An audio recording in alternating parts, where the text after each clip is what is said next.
Today's segment of Oh Brother is sponsored by Daviston Insulation.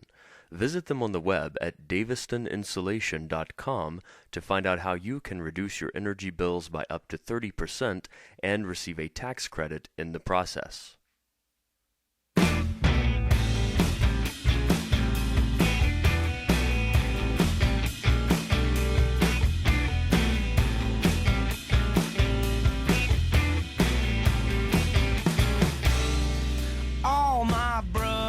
So southern, they'll get up for you for nothing. Take this brother I've known for many. You need some sisters getting with them. Welcome into the Thursday edition of Oh Brother. I'm Will Lochamy, along with Reed. Lochamy, Reed, what's going on? Not much. It's been chilly, Will.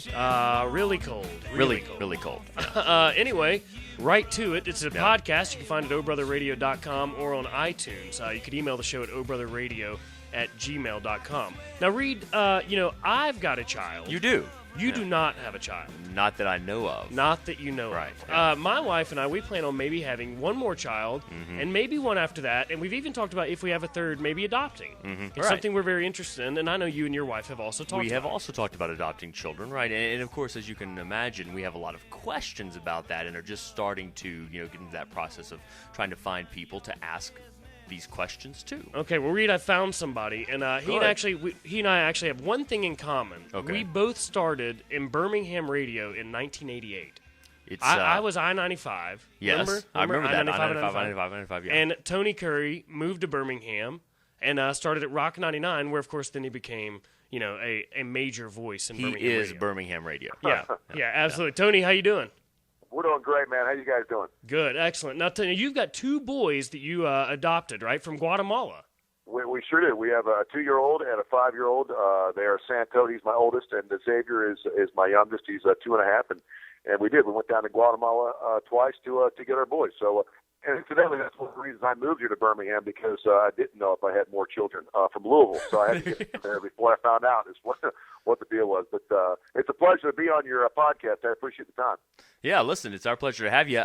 Tony, let me ask you this real quickly. As I just mentioned, my wife and I are just starting to think about this process. How did that sort of happen for you guys? How did you come about adoption as the choice for you? Well, my lovely bride Nancy and I, when we first got married, obviously the next thing is children, and I was at a time in my life I got married at a late age, at the age of 36 for the first time, and we wanted to have a biological son or daughter and adopt one, and it's always been something that's near and dear to my heart. I don't have any adoption history in my family, as far as I know anyway. And, it was something that I really was I can't really explain why I wanted to do it. I knew it was a good thing, and comes to find out that, actually we're the ones that are blessed. Our son is a blessed boy too. Both my sons are, but it was really an opportunity for my wife and I to do something special, and it feels great. And so we went about it.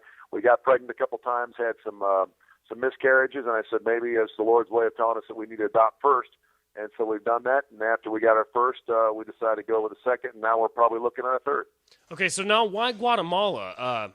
I saw recently, I was looking up about your story, and I saw somebody post, he should have adopted somebody from Alabama. Why did he have to go out of the country? So obviously we have no qualms with that, but why did y'all go to Guatemala? Well, and a lot of people ask that question, and I have no problem answering it. It was kind of a calling for us.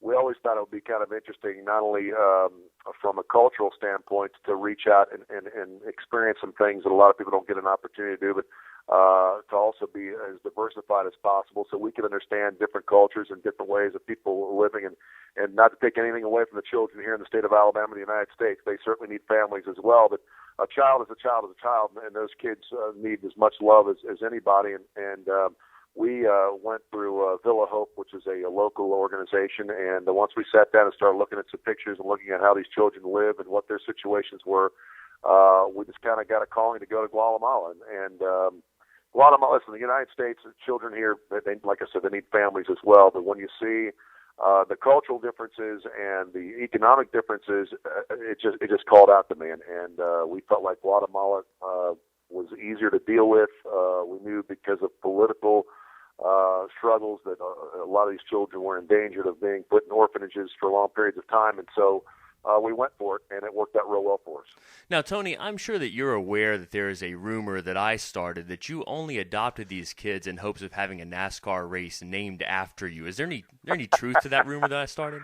Let me tell you what, there's some racing going on down there in the Guatemala area, but it's a different kind of racing. It's amazing because, and like I said, unless you do your homework, you don't know these things. But my wife and I got off an airplane in that country, and there's quadrants that they basically tell tourists to stay in and stay out of, and there were only 2 quadrants out of the 16 or 17 there that were even safe for tourists to go into. And the first thing we saw was a 1- and 2-year-old sitting on the gas tank of a Harley Davidson going down a small little interstate at about 75 miles an hour with no seatbelts on. I thought, wow, this is a different this is a different country altogether.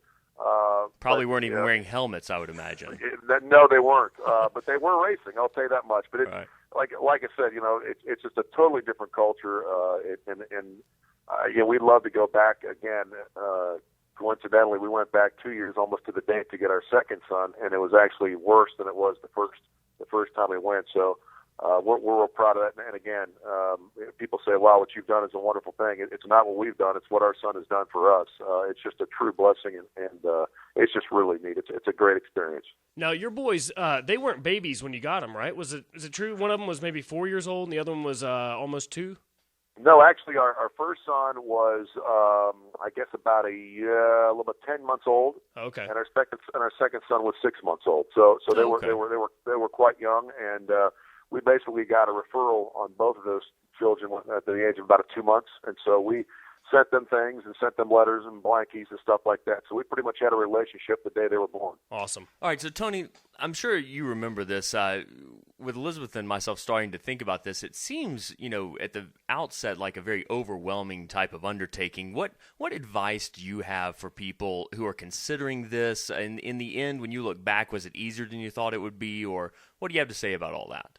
Well, the second time we went through it, obviously we had kind of gone through the process, and there are some things that are difficult. You got to get through a lot of red tape, and depending on what organization you go through, and there's certainly ones here in Birmingham, and there's ones, you have you got Lifeline, you've got Villa Hope, you've got other organizations, and you go outside those organizations, the states as well. But obviously the money situation, you're looking anywhere from $25,000 and up, and you do get a nice tax credit at the end of the year, so it works out for you. I think basically if you look at having a biological son or daughter as opposed to adopting one, the cost probably is about the same.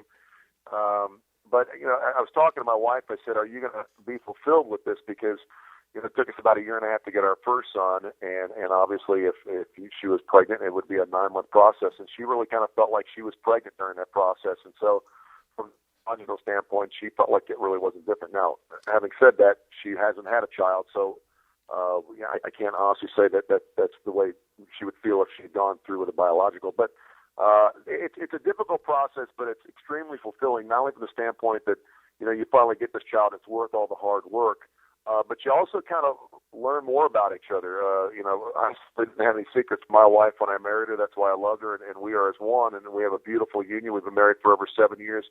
And to go through those struggles and send in an affidavit or something with blue ink on it, and they want black ink, and you have to redo the whole thing from the home studies to some of the records. I mean, you go to the Homeland Security organization, and that's one of the things that they cover, ironically enough.